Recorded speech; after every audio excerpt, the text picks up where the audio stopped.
Globally, or in the US, when you think of the percentage of population living within 20 miles of the coast, it's 50%. So when you think about the concentration of individuals that live within 20 miles of the coast, it's enormous. Whether it happens to be for recreation purposes, whether it happens to be for economic purposes, whether it happens to be for transportation, one reason that attracted me to my previous job as the Dean of Arts and Sciences was the fantastic marine science program that UNCW has. It included anywhere from your chemistry, the biology, the physics, in addition to the policy, modeling. And I think the opportunity and exciting part for me at that time was seeing how all these disciplines come together to solve some of the things we are trying to solve.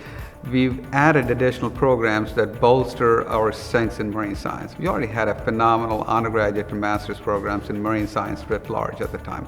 And since then, we've expanded our master's in ocean policy, we've expanded PhD offerings, doctoral offerings, and we've launched applied coastal ocean sciences.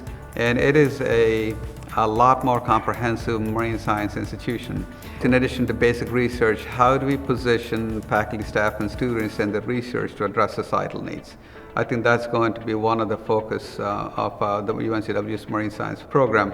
We already do applied research. For example, one of our faculty members worked with other colleagues to launch a satellite into space that's the size of a loaf of bread that can take pictures of oceans, that determines how much food is available, that way you can model how many zooplankton or tiny insects that form the basis for the food chain for small fish and big fish and so on and so forth.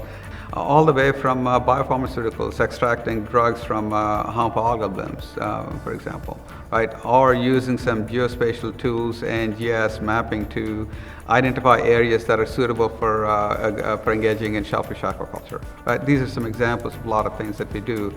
Or for that matter, predicting hurricanes. We service all the buoys from Virginia to South Carolina that provides the data for hurricane prediction, forecasting, and so on and so forth.